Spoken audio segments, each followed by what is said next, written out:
Welcome back to Writing Done Right. Well, today we are going to have a brief look at GIMP and how to do layer masking and what that means and how you can use it for your book covers or other image manipulation things that you need to do.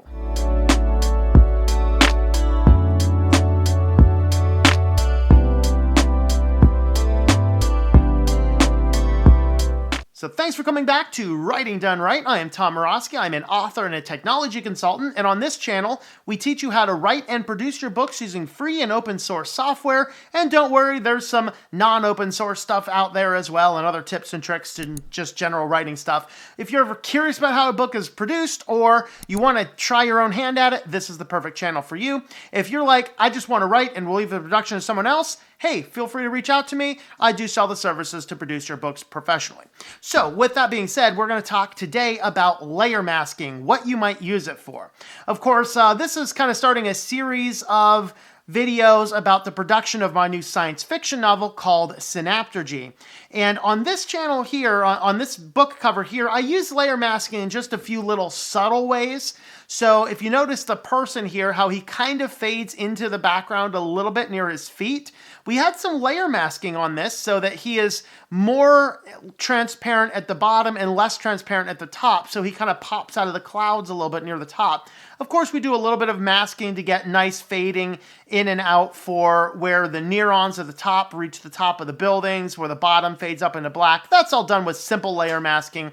But we want to go ahead and show you on the computer a few other things you can do with layer masking, how I applied it, and how you generally set it up using GIMP. So let's head on over to the computer. Okay, so here we are over on the computer, and we are on a slightly older version of GIMP, just to let you know. But everything here remains the same on version 2.8, where I'm on right now, and version 2.10, the current as I am running this. Now, of course, this is the book cover that you saw. I did have some commentary to change the font on my name there, so I went ahead and changed the font to something similar, but a little bit different than the original. So a little bit nicer there. But what we want to talk about here is layer masking, and I want to show you the various ways and places we use layer masking and some of the things that you can do.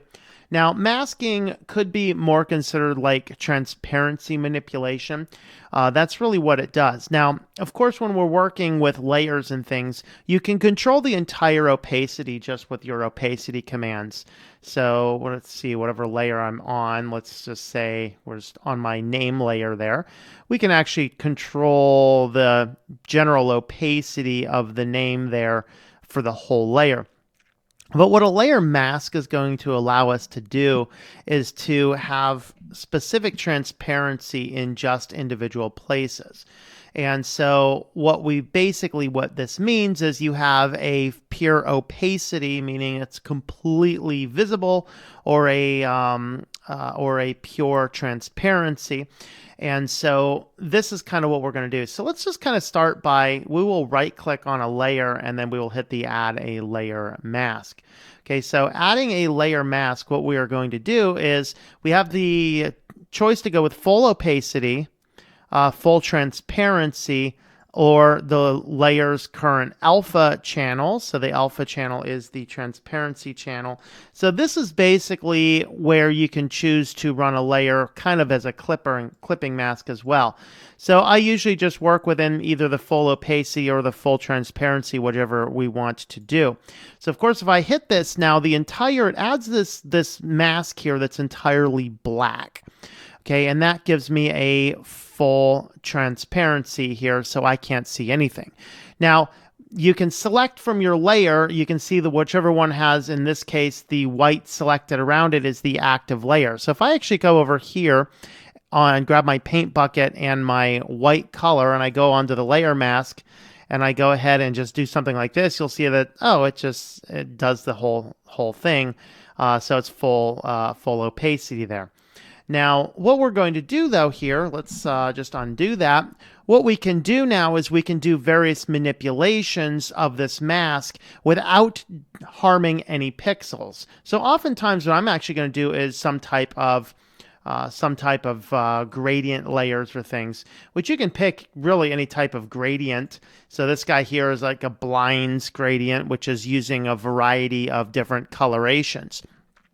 between white and black. So if I were to grab this guy and actually start just kind of grabbing a gradient across here, and I'm going to hold down the control to give me a flat gradient and go all the way across, you can see what it's going to do is anywhere we have this type of gradient where it's going to have a variety of blacks and grays, it's going to have that degree, that percentage between black and white as a transparency to that individual layer. So of course I could do an up and down as well and do something more like this, which on this particular type of gradient doesn't necessarily look particularly useful. I actually generally am going to run this type of just like a fade gradient type effect where we can go from either direction. So that's really essentially what we're doing with layer masking is you're setting the alpha transparency of an individual layer. So we're going to go ahead and get rid of that guy. I'm going to show you the places where I used some transparency. One of these is in the orange synapses up here. Now, I've already applied this. So you actually have an option here. If you right click, then you can actually have the option of applying a layer mask. And what this is going to do is it's going to get rid of the layer mask and actually apply that to your pixels. Once you do that, there is no going back. So there's really not a huge deal with keeping the layer masks there. But this layer here is actually the one where our orange synapses are. So let me go ahead and literally I'm going to hide everything else here except this, just so you can kind of see what we're looking at. So now what you see here, there's one more mask there. There it is. All right. So what we're seeing here is that we started with a solid, a little bit more of a solid, all the way down to a slight transparency using that type of grid. Now this is at the full opacity. For the actual cover, I wanted to make it a little bit darker, so I cut my overall opacity of the whole layer down to about 80 or so. Just go over here and double click. Went down to about 80 or so. So you can kind of see how the grid comes down here. That means that there's just a little bit of transparency. So when I actually turn on all the rest of my layers, there's a little bit of a darker color there. And you can see that it fades back down. Now, anytime I actually make these type of layers, I usually will save another copy of the layer. I didn't necessarily do that on this one here. I've been working with this for a while. So let me go ahead and turn a bunch of stuff back on here. We're not using any of that, and I believe we're using that layer. I can't remember exactly which layers are my active layers now, but we'll figure it out. That's an old layer. That's the newer layer there. And we have a background layer there. So you can kind of see the one where we do have some active layering is going on here. But actually, I want to highlight one more thing. And that is our person here actually has a gradient.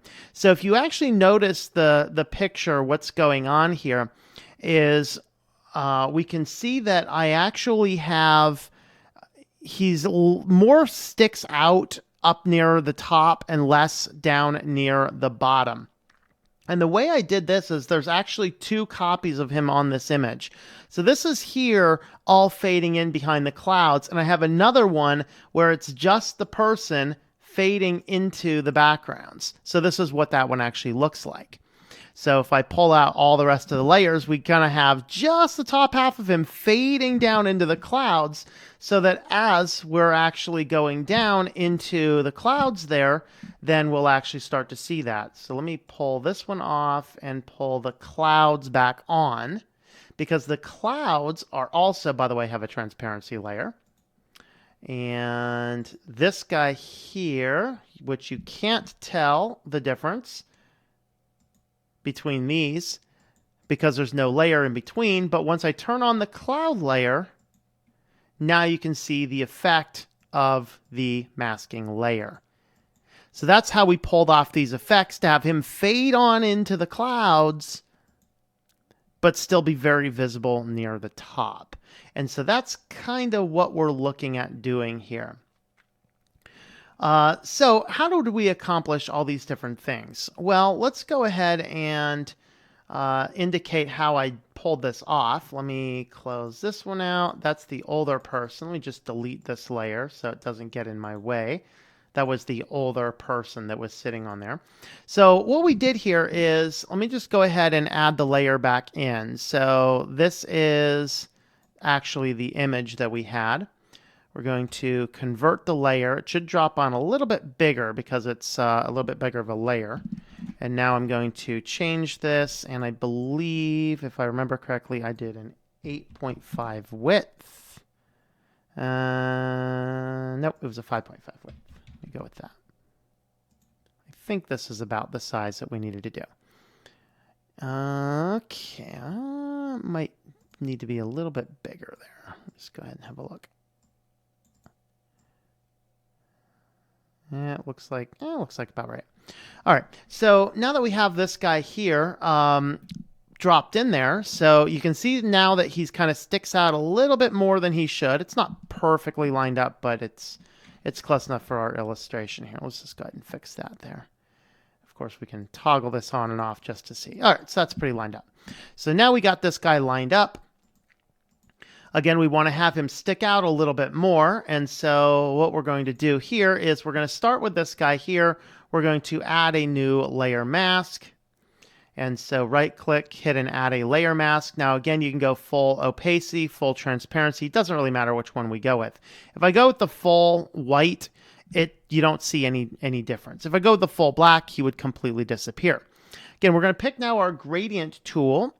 And then make sure, I like using the foreground to transparent, and then just make sure that we are on the correct foreground color of black. And now I'm just going to experiment with the various types of gradients. So this one here, the top is fading in a little bit more and the bottom sticks out. So that's not quite right. So let's go from the other direction. So now this is closer to the effect that we had. If I really wanted to, I could actually go over this a few more times and he'll continue to fade out. Because what we're actually seeing here in the gradient is we're getting a lot more solid black at the bottom and a little bit of a translucency near the top. So let's go ahead and drop this layer back out and kind of see what that looks like. So now this is him fading into the clouds. So that's kind of how we're pulling this guy off. Go back up, make sure we have this guy. If I want to fade a certain amount more in, we could do something like this. Oh, I'm sorry, I'm on the cloud layer, not on the kid layer. There we are. Like, that didn't seem right. There we are. So now we have just his arms are there and everything else is kind of fading in. So let's see what that one would look like. So now that's what that one looks like. So this is how we do these subtle effects moving on into the layers like that. Okay, so that is pretty much how you do layer masks. Very simple, very easy to work with. Again, if I wanted to apply this, I can right click, apply the layer mask, and now this guy here will be applied exactly like this. All of the other pixels are there. Now the warning between applying your layer masks is now we do not have the ability to go back and fix this layer again if we wanted to. So that's definitely something to keep in mind before you're applying all of your layer masks. So here's our clouds. Of course, you can see from our layer mask on our clouds, this is actually what it looks like without the layer masking. So I took a copy of this before I applied the layer masking. That way we could always have a copy with and a copy without. But this is why I applied the layer mask. Looks a lot better. Now, what other things could you do with that? Well, suppose you wanted to fade our title into this. So let's go ahead and first thing we're actually going to do is I want to drop this down into our, let's go ahead and merge down a couple of these layers into the drop shadows.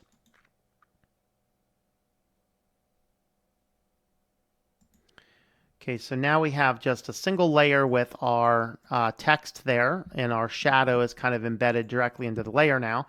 So now if I wanted to fade this guy into like the synapses or something, now I can actually right-click, and let's go ahead and add a layer mask here. And we're going to go with our full opacity.